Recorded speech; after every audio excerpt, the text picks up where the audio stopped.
오늘 우리가 읽는 시편 29편의 내용은 이제까지 우리가 쭉 살펴왔던 장르와는 다른 성격을 가지고 있는 시편입니다.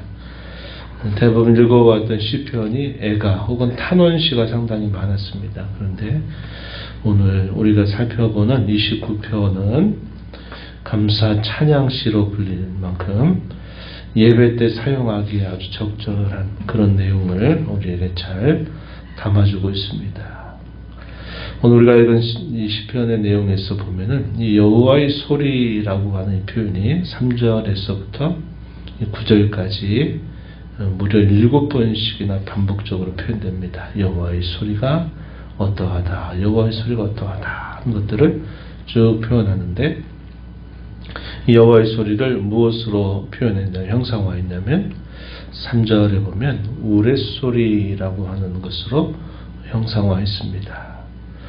우레소리를 통해서 이 여호와의 소리를 형상화해서 이 여호와의 소리가 가져다 주는 그 위엄, 권능, 그 영광, 이것을 노래하고 있다는 겁니다. 그래서 하나님의 영광이 어떠한지 이것을 말해주고, 그 하나님이 모든 만물들을 하나님께서 영원히 다스리신다 하는 사실을 말해주고, 그 영원히 다스리시는 하나님께서 자기 백성들에게는 힘을 주시면서 또 평강의 복을 주시는 분이시다. 그러므로 그 여호와 하나님께 합당한 영광을 돌리고 그분을 경배하는 것이 마땅한 일이다 하는 사실을 본 시편은 우리에게 잘 가르쳐 주고 있습니다. 본문 1절과 2절의 내용에서는 여호와 하나님을 향한 찬양을 촉구하는 그런 내용을 소개합니다. 한번 보시죠. 너희 권능에 있는 자들아, 영광과 능력을 여호와께 돌리고 돌릴지어다. 이 권능이 있는 자들아 라는 말에 문자적인 의미는 너희 신들의 아들들아, 그런 의미입니다. 너희 신들의 아들들아. 하나님의 택한 백성 이스라엘을 두고 표현하고 있는 말입니다. 권능 있는 자들아, 하나님의 백성들로 부름받은 자들아, 이런 표현들을 통해서 그 부르신 여호와 하나님께 영광과 능력을 돌리고 돌려라, 이렇게 촉구하는 내용이죠. 2절에 이어서 보면 여호와께 그의 이름에 합당한 영광을 돌려라, 여호와의 이름에 합당한 영광 돌려라, 이렇게 표현했고, 또 그 돌리는 태도에 있어서는 거룩한 옷을 입고 여호와께 예배하라, 이렇게 촉구했습니다. 거룩한 옷을 입는다.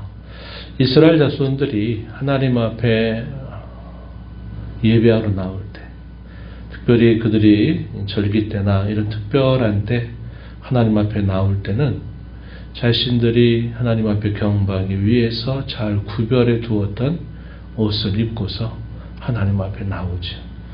또 한편으로 제사장들 같은 경우에는, 제사장이나 대제사장의 경우는 항상 그들이 하나님 앞에서 이 제사를 수행하게 될 때는 반드시 하나님이 그들을 위해서 준비해 두신 의복을 입고서 하나님 앞에 이 제사를 집례하는 그런 일들을 했습니다. 그래서 여기 거룩한 옷을 입는다라는 의미가 문자적인 그런 의미를 담고 있고, 오늘날 우리가 이 말씀을 신약의 말씀에 비춰보게 되면 어떤 의미일까요?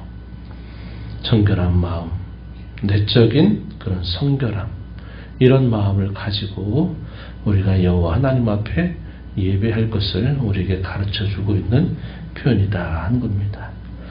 여호와 이름에 합당한 영광이라고 하는 이 표현 속에서는 그 하나님이 가지신 그 영광, 그의 능하심, 그의 전지하심, 혹은 그의 구별되심, 또 거룩함이나 그분의 영원하심, 이런 것들이 하나님의 이름에 합당한 영광이다, 이렇게 우리가 볼 수 있고, 그러한 영광을 가지신 하나님 앞에 우리가 경배하는 자세는 무엇보다도 전적인 순종이 우리에게 요구된다 한 겁니다.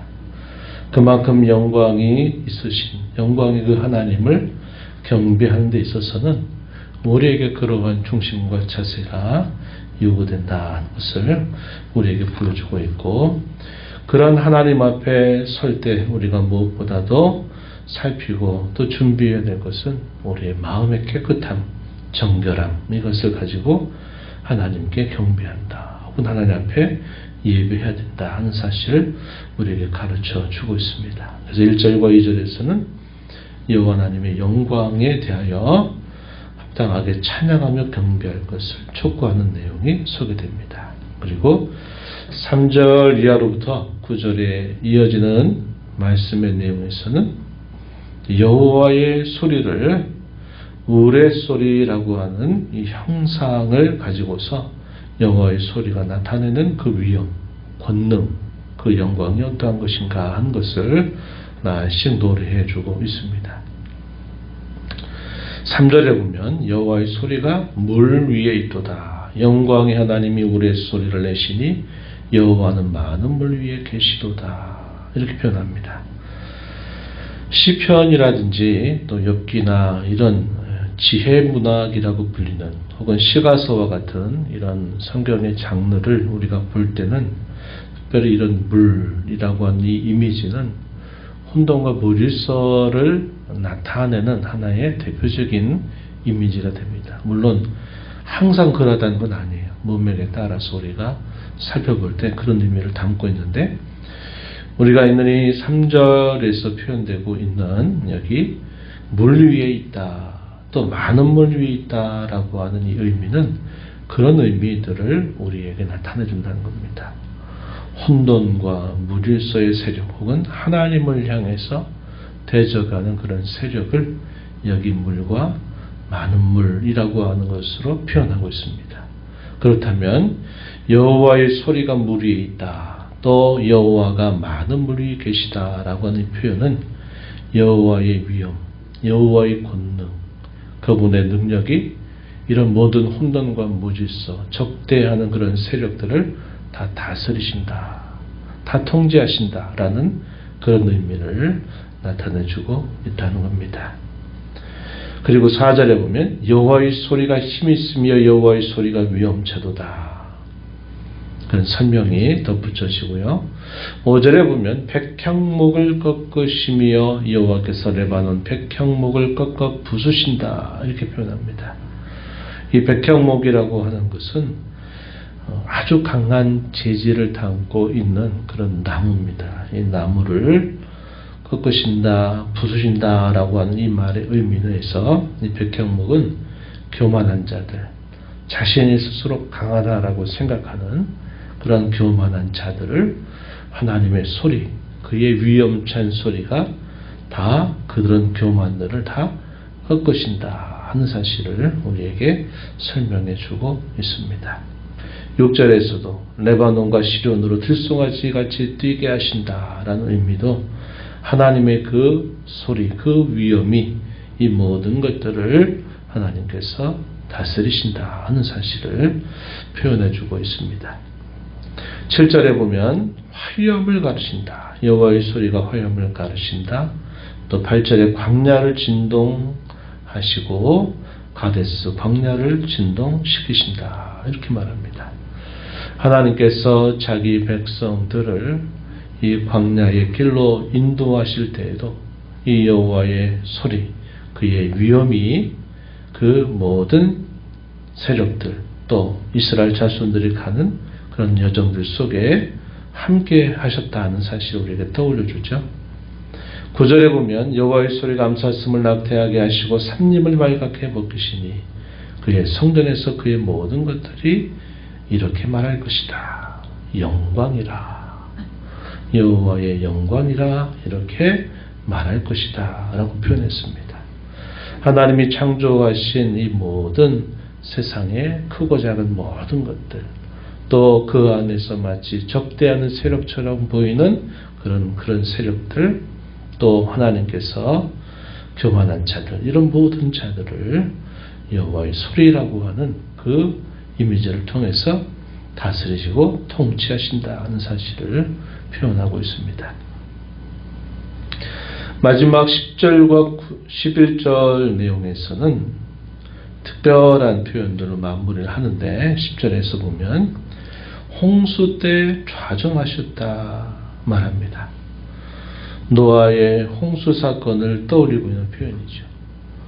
하나님께서 모든 물들을 하나님이 다스리셔서 모든 죄악들을 전인류, 죄악들에 가지고 있는 이 전인류를 하나님이 심판하셨던 사건을 떠올려 줍니다. 그리고 그 모든 것을 다스리시고 심판하시는 그 여호와께서 영원하도록 왕으로 좌정하신다. 세상에 끝날까지 영원한 그런 왕이시다 하는 사실을 표현해 주고 있습니다. 그러면서 마지막 절에 보면 그 여호와께서 자기 백성들에 대해서는 힘을 주신다 이렇게 표현했고, 자기 백성에게 평강의 복을 주신다 이렇게 표현했습니다. 여기서도 우리가 살펴보는 대로 그런 위엄과 영광이 충만하신 그 하나님, 그 권능이 충만하신 하나님께서 택한 백성들에 대해서는 힘을 주시고 또 그들에게는 평강이라고 하는 복을 주시는 분이시다 이렇게 표현했습니다. 그래서 우리가 이 시편을 통해서 하나님을 찬양하고자 할 때 두 가지 큰 이유를 우리에게 소개해 주는데, 하나는 하나님은 그의 권능과 지혜로 모든 천지 만물 또 그 안에 사는 모든 사람들을 하나님이 창조하셨다. 창조하신 그 모든 만물들을 하나님께서 다스리신다 하는 것이 하나님 찬양의 첫 번째 이유라고 우리가 정리할 수 있고, 또 하나의 이유는 그 하나님께서 자기 백성들과 언약을 맺으시고 그 백성들에게 구원의 은혜를 주시는 구원의 하나님이시다 하는 사실을 하나의 또 찬양의 이유로 소개하고 있다는 겁니다. 그래서 이것을 정리하면 창조주로서 또 구속주로서 하나님이 찬양과 경배를 받으시기에 합당하시다 하는 사실을 이 시편의 많은 내용들은 그것을 우리에게 가르쳐 줍니다. 우리가 있는 이 29편의 내용에서도 하나님의 영광을 소개하면서 그 영광에 합당한 찬양과 경배를 드릴 것이다 이렇게 촉구하고, 그 이유에 대해서는 하나님의 이 통치, 하나님의 다스림, 이것이 하나의 이유고, 그러한 통치와 다스리심을 가지신 하나님이 자기 백성들에게는 구원의 은혜를 통해서 그 백성들에게는 힘을 주시고 평강을 주시는 분이시다. 그러므로 하나님이 찬양과 경배를 받으시기에 합당하다. 이 사실을 깨우쳐주고 있다 하는 겁니다. 오늘 우리가 읽은 이 시편을 통해서 온 땅을 그의 뜻대로 그의 주권과 통치와 위엄과 권능으로 다스리고 계시다 하는 사실을 우리가 다시 깨닫고 그 하나님 앞에 합당한 영광을 돌리기를 다짐하고 힘써야 되겠고, 그 하나님께서 특별히 저희들에게, 우리에게는 예수 그리스도를 통해서 임마누엘의 하나님이 되시고 구원의 복을 주셔서 시마다 때마다 우리에게 힘을 주시고 또 우리에게 참 평강을 주시는 그 하나님이시다. 그러므로 우린 더 하나님을 찬양하고 경배할 분명한 이유가 있다. 이런 생각을 우리가 늘 품고 우리 하나님의 이름에 합당한 영광을 예배를 통해서 우리의 삶 전체를 통해서 그 영광을 돌리기를 다짐하고 힘써가는 저와 여러분이 되기를 바랍니다. 하나님 아버지,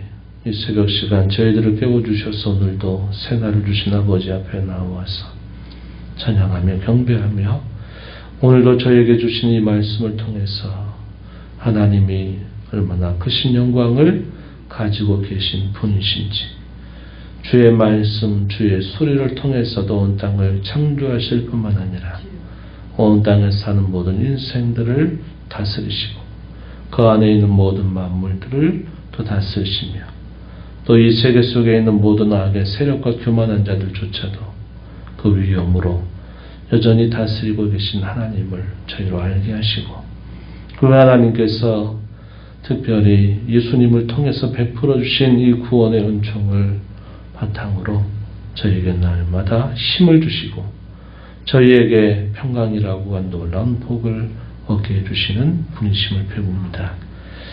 그런 하나님이 언제나 저희와 함께 하시고 저희 곁에 계심을 저희가 주목하며 하나님의 영광을 묵상하고 그 하나님의 영광에 합당한 경배와 찬양과 예배를 또 주어진 시간 안에 또 저희가 살아가는 모든 삶의 현장 속에서 하나님께 영광을 돌리는 저희들의 삶이 되게 하여 주시옵소서. 주 앞에 나와서 기도하는 심령들을 주께서 용납해 주시고 강구의 귀를 기울여 주시며 모든 말씀 예수님의 이름으로 간절히 기도드리옵나이다. 아멘.